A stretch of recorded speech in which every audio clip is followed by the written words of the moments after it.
Hello everyone, welcome to TaskIAS.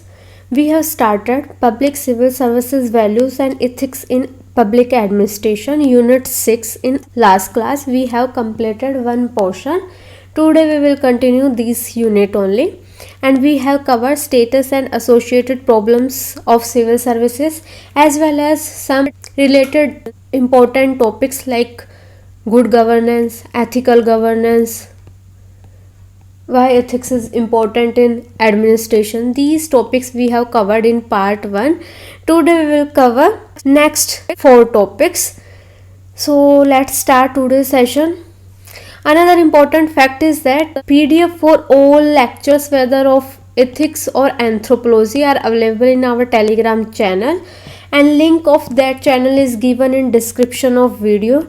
So go to that channel and download PDF to enjoy ready-made notes.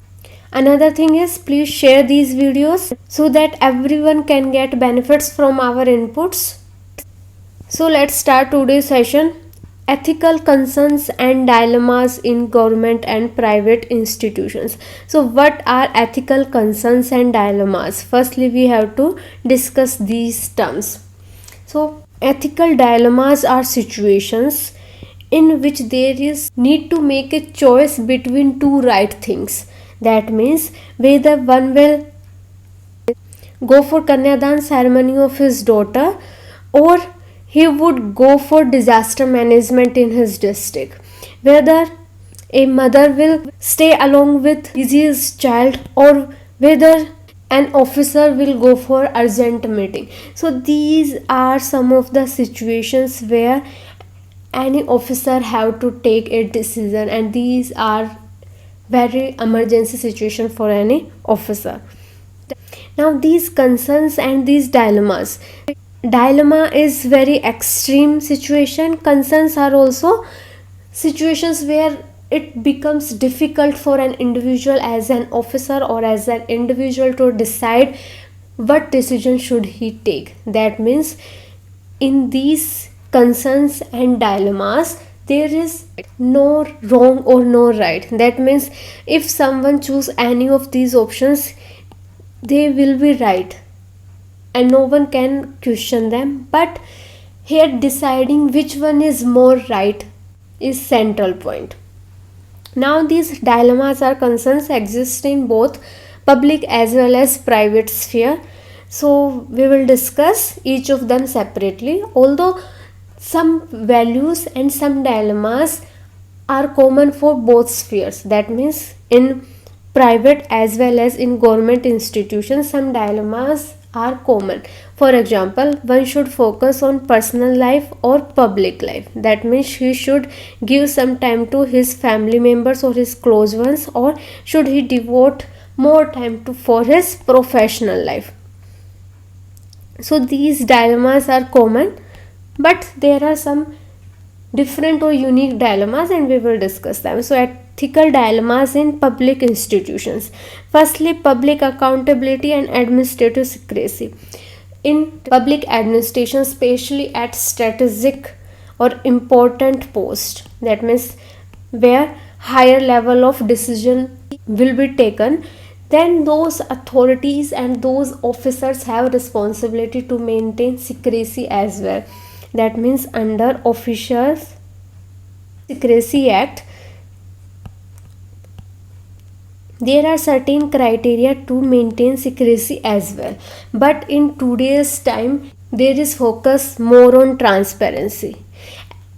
And from our constitutional point of view, our people are sovereign. So there is always public accountability of all officers. That means these two ideas seems to be very opposite to each other, and there is a difficulty in deciding in one situation one should go for fulfilling public accountability and maintain transparency, or should maintain secrecy. You can consider any defense deal or recent Rafale deal. In that deal, it's a responsibility of that officers to maintain secrecy because it is related to our national security and sovereignty of our country. So deciding these criteria whether this decision is related to our national security, sovereignty, or this is important to disclose information. These criteria or these situations demand taking one of the right decisions from two conflicting situations. So these are another type of dilemmas. Secondly, law and compassion. Every individual who is participating in public administration activities, legal activities should be followed. That means he had to take his own biasness, his own moral values, a different side to follow legal path. If there is any conflict, if there is no any conflict, then it's very good for that officer or individual. So you can consider an individual who is living in a border area where refugee problem is happening. So according to legal aspect, now only citizens of India are entitled under Public Distribution Act or under Food Security Act. But as an officer, as an individual, he has moral and ethical values to think about these refugees as well. He will face now a dilemma whether he should follow legal aspect or whether he should follow compassion or his moral values. So these concepts or these values are conflicting, but both of them are right. Now if we try to search for any innovative idea so that these people can get some jobs in local area and they will be eligible for any benefits, then that another aspect. But in the initial situation, that officer will face ethical dilemmas. Now personal morals, that means sometimes personal or public morals are in conflict. Everyone has given a constitutional right to express his ideas, his belief. So that's why maybe personal morals are different from public or societal morals. Even public officials can have different morals, and these morals can be on ideas like adultery or can be on gay issues. So these aspects, these are legal, but if personal values are different, then that individual will face dilemma, because always his moral will come in his path of legality. And here an individual should focus on following legal path and should neglect his moral values if they are in contrast to legal aspect. Now personal interest and duty, again this is a core point. Whether in public institutions or private institution, he have to perform and he has to keep public duty at utmost priority. And personal interest or enjoying parties with friends, enjoying time with family members, these have to taken a second seat when any public duty or public responsibility have to perform. And you can consider another example like Sabrimala issue. Maybe an individual feel that Sabrimala is totally religious case and judiciary should not intervene it, but this is his personal view. These are his moral values. That means he has more belief in religious aspect. But as an officer, as a public officer, he has accountability and he has to follow legal path, and legal path is decision of judiciary. That means women should allow entry, and he have to perform all functions so that women can safely travel to that temple. Now I hope you have understood about ethical dilemmas in public institution. Now ethical dilemmas in private institution. Now company rules over personal morals. That means sometimes rules of organizations are in contrast with your personal morals. You can consider any industry, specifically chemical industry, who is throwing untreated water into river. Now personal moral of that individual is to save environment and perform our duties, which are fundamental duties in our constitution. But as an individual, he have to follow company rules and he have to maintain secrecy that this waste is treated waste, and this has no impact on body of water. So he have to maintain that secrecy, but his personal morals will be conflict in that situation, and he have to decide one path. Now societal dilemmas. Sometimes in private institutions focus is on profit, and that excessive focus on profit led to negligence of societal duties of that company or corporate. So that's why sometimes company indulge in unethical practices, for example providing goods or services which are of inferior quality as mentioned in their charter. So that means now they are playing with society as well. So here again dilemma between company rules or company work as well as societal responsibility of an individual will come into picture. Another example can be that if some individual is having needs and there is discrimination is going on against that individual in company, so as an responsible citizen you will try to avoid that discriminatory practices, but whether you will speak up or remain silent because of societal impression. If everyone is following same path of discrimination, then this is difficult to raise voice against those practices. So now societal dilemmas is again a different situation for ethical concerns. Now professional duty and personal life. Again this duty part of and personal life came into conflict as in the public institutions. So you can consider an example of a doctor who have to maintain confidentiality of patients, his reports, but whether that doctor will maintain secrecy in interest of his personal life, or those reports will be released on the pressure of external authorities or higher authorities, then again a duty versus personal morals will come. So we can conclude that in both sphere, whether public or private institutions, there are situations where ethical dilemmas or ethical concerns will come up. So there is a need for proper training so that individual can identify that in this particular situation taking decision B is more right as compared to A. Secondly, code of conduct and code of ethics if given for that organization, that will help in deciding end term goal for any officer.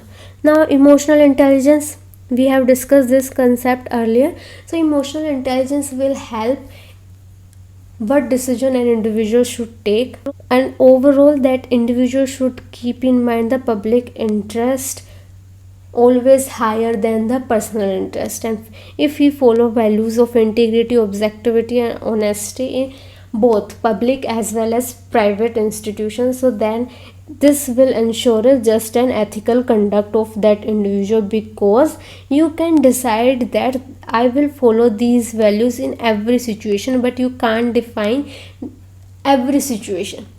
And always remember, every situation is different and there are different circumstances. So it is those principles and ethical values and moral values of an individual that will guide behavior properly. Now next topic is laws, rules, regulations and conscience as sources of ethical guidance. So here laws, rules and regulations and conscience. There are four terms mentioned, and it is clearly mentioned that these four are the ways and which act as a source of ethical guidance for human life. Now first we start with conscience. So what is conscience? Conscience simply means inner voice or antaratma of an individual, and this inner voice guide an individual's behavior and what is right or wrong in a particular situation. So this is somewhat related with your values, that term we have discussed earlier in our lectures. So conscience term is given to our inner values, but conscience is a very broad term and it is deeply inherited in our mind. Value is a new term, but conscience is a very old term, and value can be positive or negative, but conscience generally denotes positive meaning, and it is generally said that inner conscience or inner voice of an individual can't do anything wrong. And there are various philosophical theories or knowledge areas which mention that conscience help an individual to decide difference between vices and virtues. Now, conscience has importance for every individual in their life cycle, but their importance for public administration that we will discuss here. Now, importance of conscience. Firstly, public officials, there sometimes legal vacuum exists, and these loopholes in rules, regulations or laws can provide a situation where individual can use his discretionary power. So here this legal vacuum demands use of conscience of an individual. You can directly correlate with an issue which is particularly present in our Indian society, that is marital rape. So marital rape is not considered as illegal, but if legal vacuum is existing, then it is the conscience of an individual that will stop him to do any morally wrong step. Now, second point is enforcement of law in spirit. Every law that will be implemented in our country, it needs dedication, whether it is related to women's safety at workplace or it is related to public distribution. Every act demands dedication because there are various diversities, various issues in developing countries like India. So here that dedication or that spirit will be provided by conscience. Now, use of discretionary powers. Where an individual or officer is provided discretionary powers, then he has responsibility and he have to take decision on the basis of inner voice only. Now you can consider public officials who have to take decisions on the spot when they are facing issues like riots. You can consider recent case of Delhi riots as well. Now at that moment they have to handle ground situations and they have to use their conscience, because every time for every small situations they can't go for executive authorities. Now practical considerations can't be included in the law. This is very true, because ground realities or practical considerations will take some time to come up, but laws are made earlier. Laws, rules or regulations, they all are made at an earlier stage, but when they are implemented, then the new situations will arise, and here the use of conscience will come.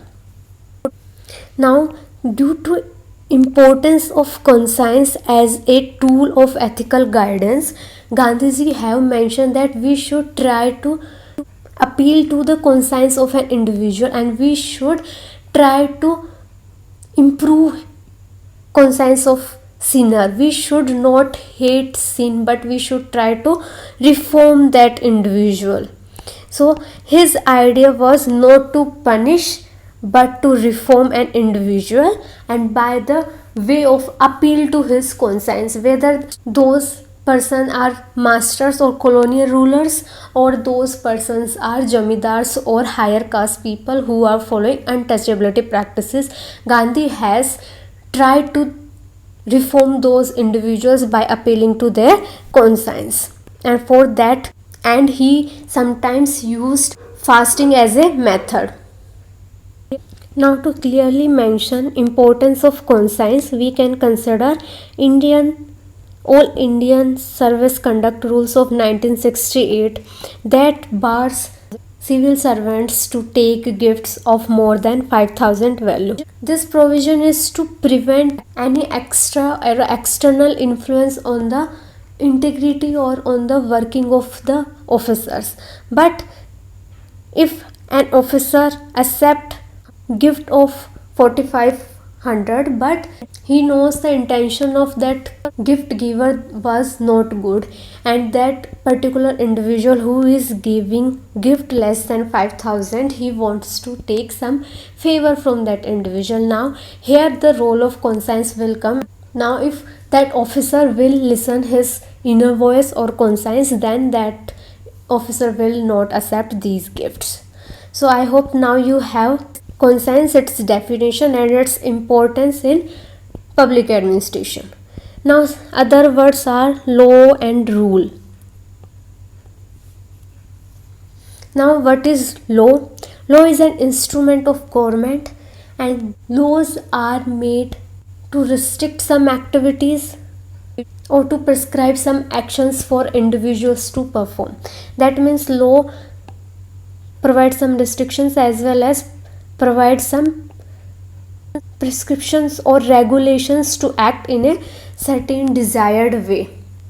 Now rules are those provisions. Now you can mention rules as well as regulations here, because generally rules and regulations are clubbed together and difference between law and rules and regulations is asked.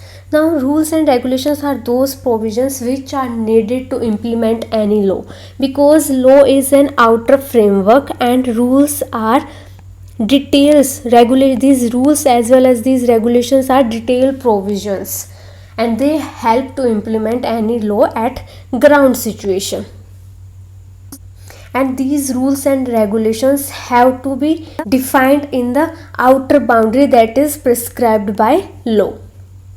Other differences are, now rules are to clarify meaning of laws. That means rules are made to clarify meaning of law.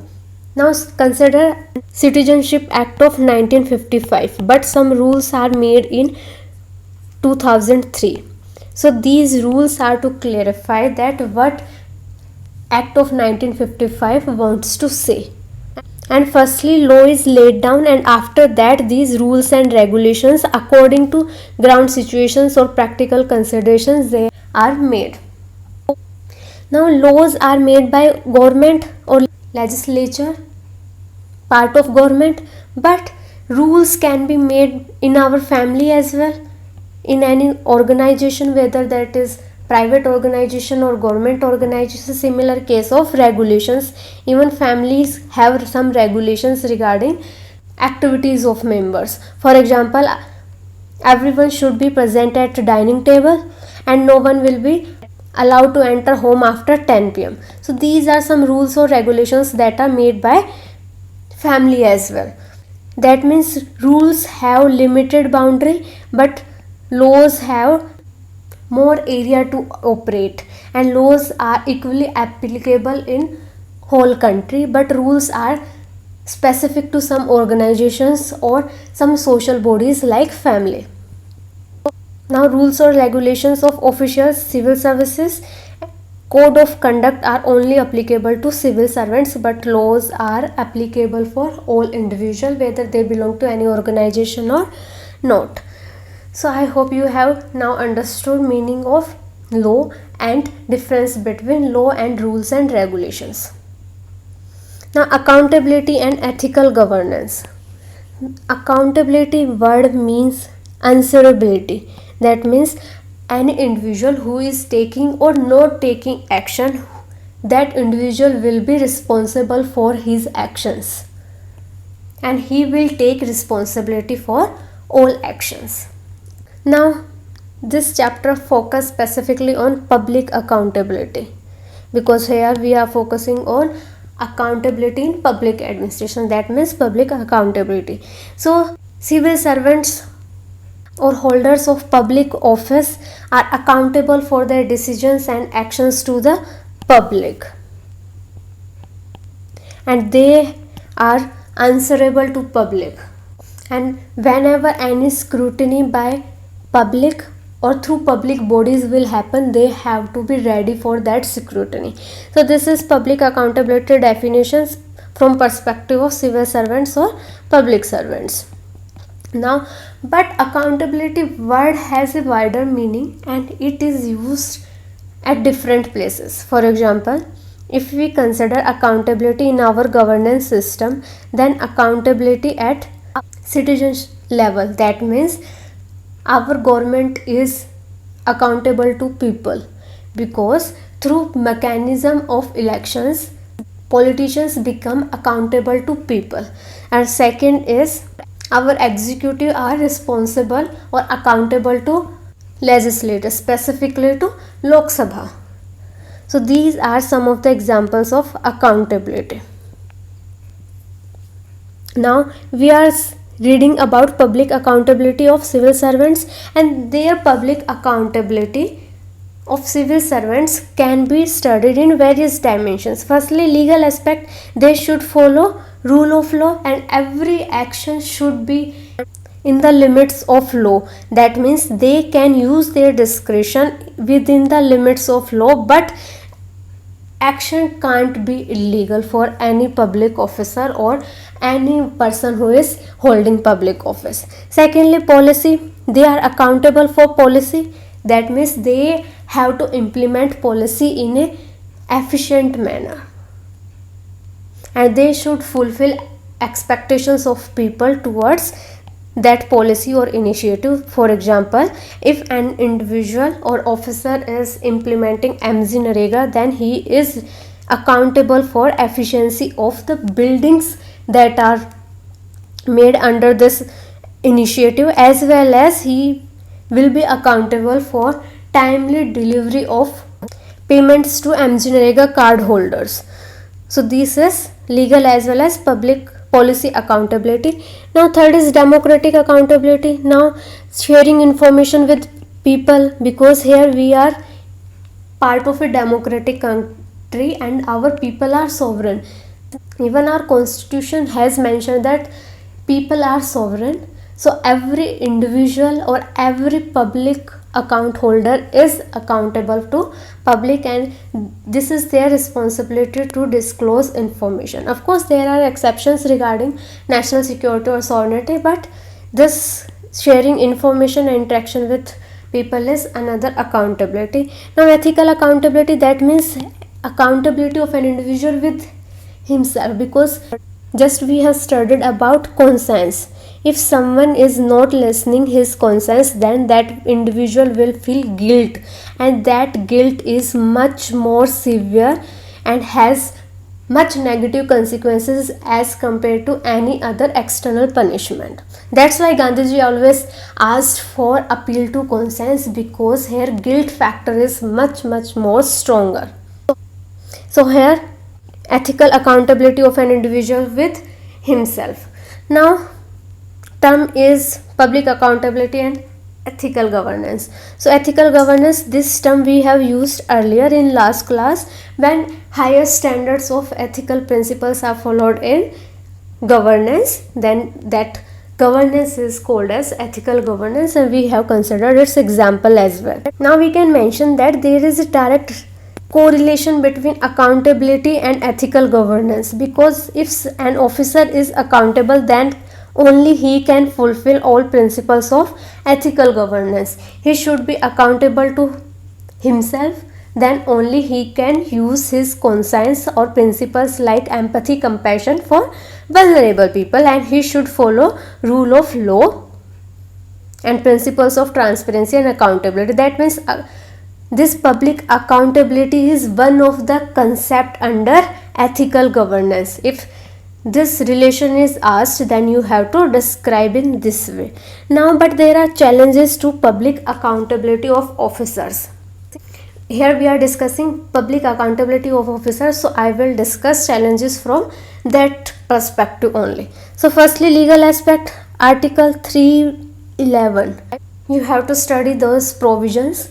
Now Article 311 describes some provisions which provide extra security to civil servants. For example, no one authority who is below the appointment authority can remove them.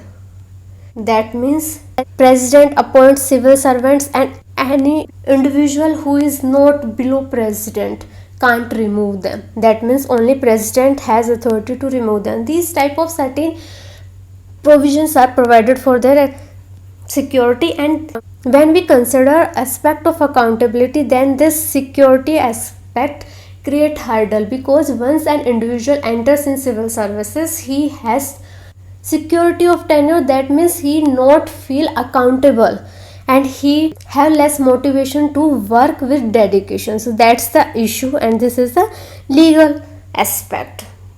But now lateral entry is allowed so that competition can be increased in civil services, so that their efficiency can be improved. Now second legal issue is that some laws and their provisions are lacking in providing detailed aspect. For example, Prevention of Corruption Act.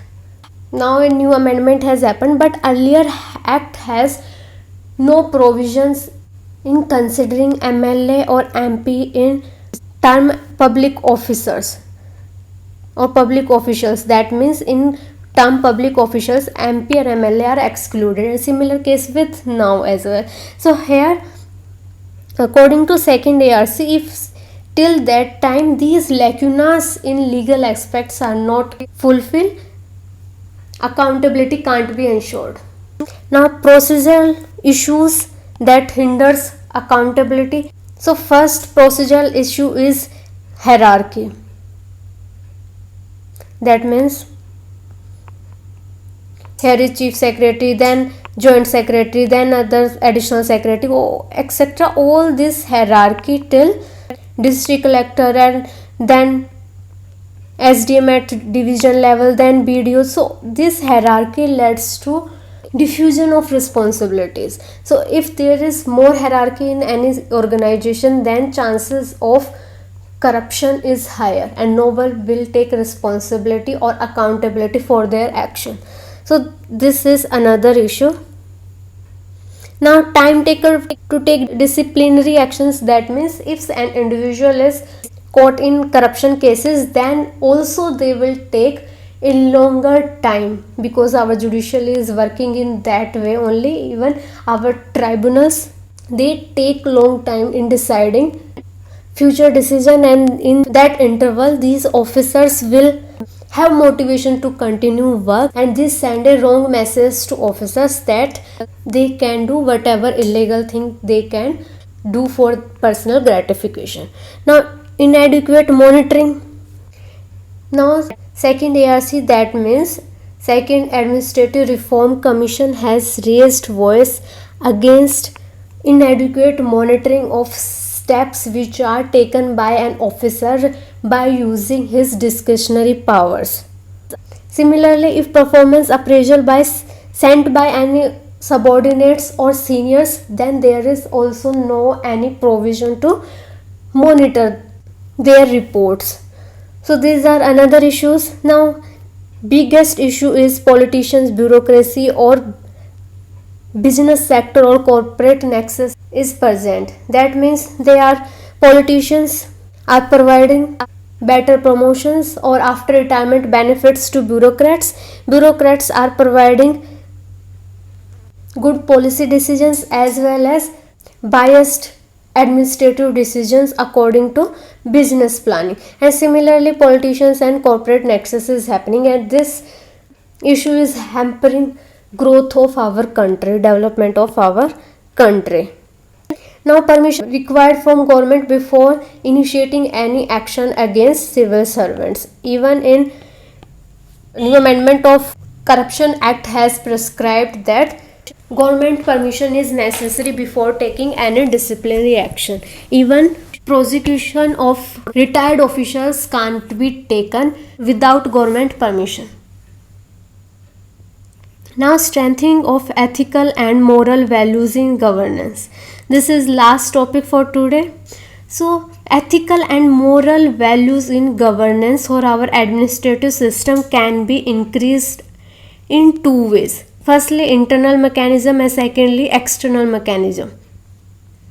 Internal mechanism will guide an individual or an officer to take initiatives from himself or herself, whereas external mechanisms will make that officer accountable to public or to government or judiciary. Now we will discuss various methods to increase ethical and moral values in governance, and we will also mention these are internal methods or external method. And note down these points, because in 2019 mains also UPSC has asked some points in one of the case studies that give some suggestions to improve ethical or moral values, and these suggestions should be at institutional level. That means here aspect of rules and laws can be considered when you consider increasing ethical and moral values at institutional level. So these points can be used to write answer in that question.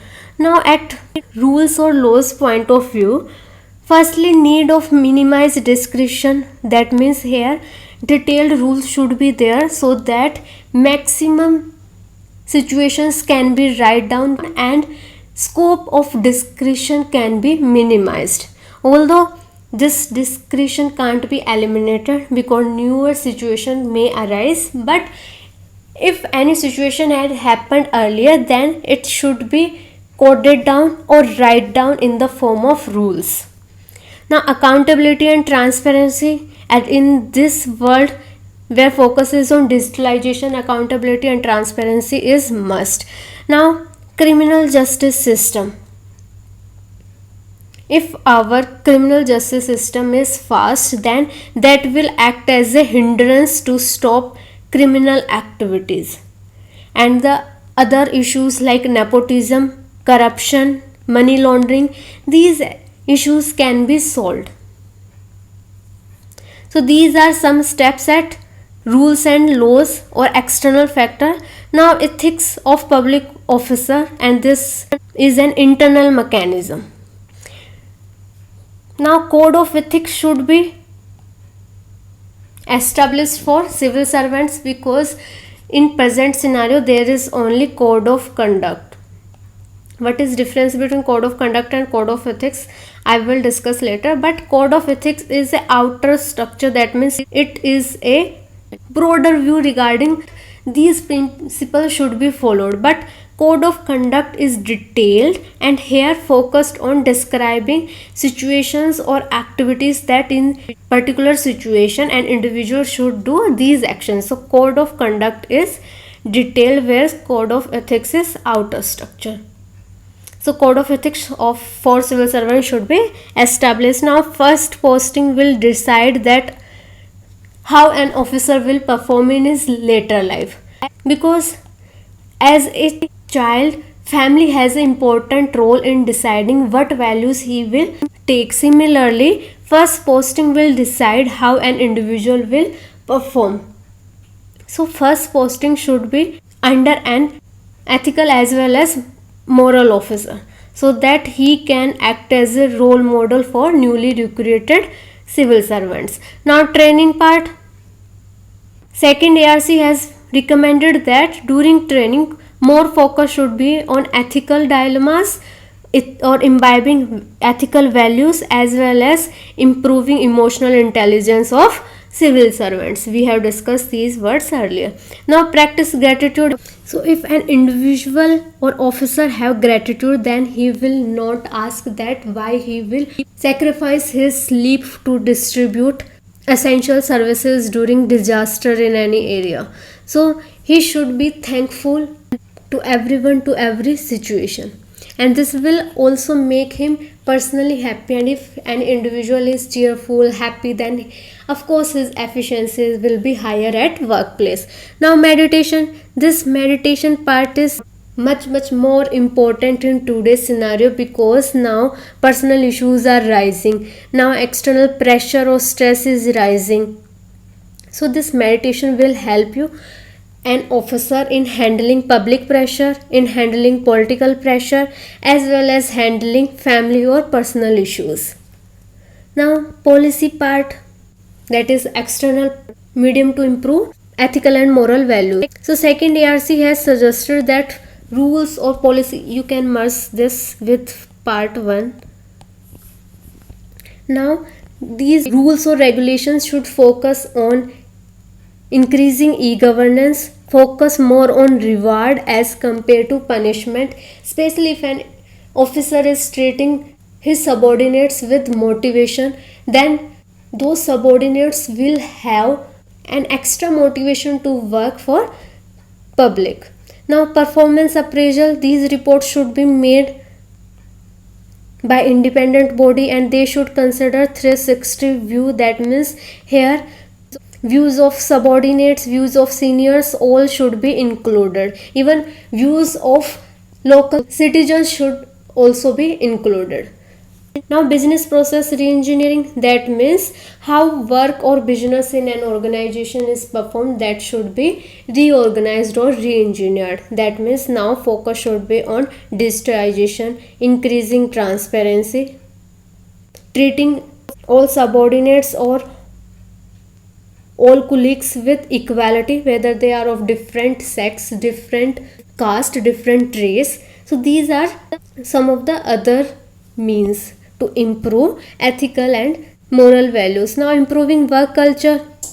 Work culture can be improved by improving culture of members, culture of officers that are working in that organization, and this can be changed by working on their attitude as well as behavior, and this can be done by influence of role model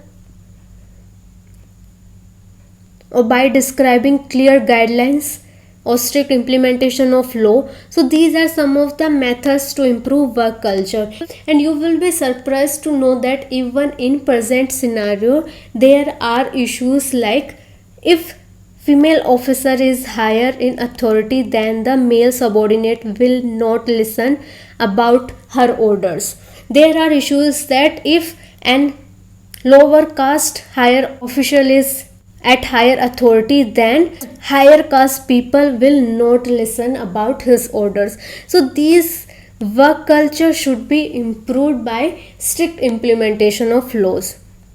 Now, improving work culture or organizational structure can be considered in one aspect only. And so colonial hangover of civil servants, that should be reduced and they should consider themselves as a public servants and they should be accountable to public only.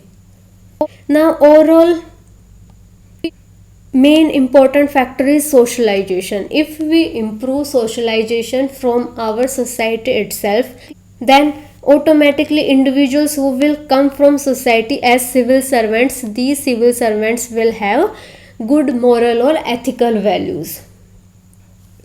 Now, public empowerment or external means to improve ethical or moral values.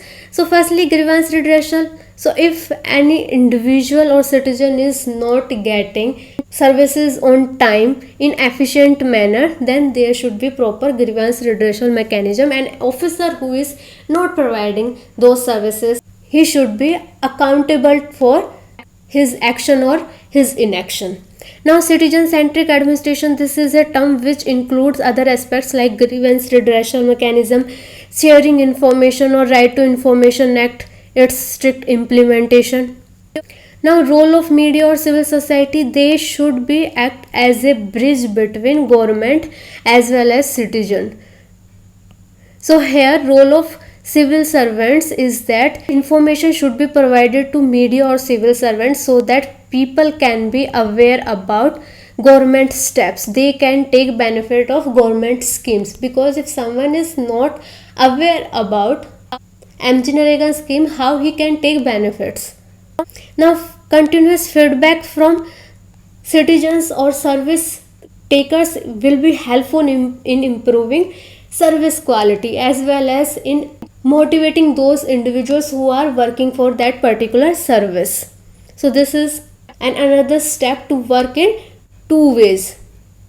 Now, unethical behavior should not be tolerated by society. That means if an individual is demanding corruption or extra charges to give a poor family their contribution under public distribution system, they are then that individual who is distributing food, he is demanding extra charge so that he will distribute exact amount to that family as well as on the time delivery will happen. So this issue should be tackled with strict implementation of law, and those people should be punished. Now, incentivizing honest and ethical officers on Civil Services Day, particularly these officers should be rewarded, and this will act as a motivation for other officers to follow them, and these rewarded officers will act as a role model for other newly recruited officials. So that's all for today. I hope I have explained these issues in a clear and simple manner and you have enjoyed this video. Don't forget to like, share and subscribe TaskIAS. I hope we will all meet in our next session. Thank you.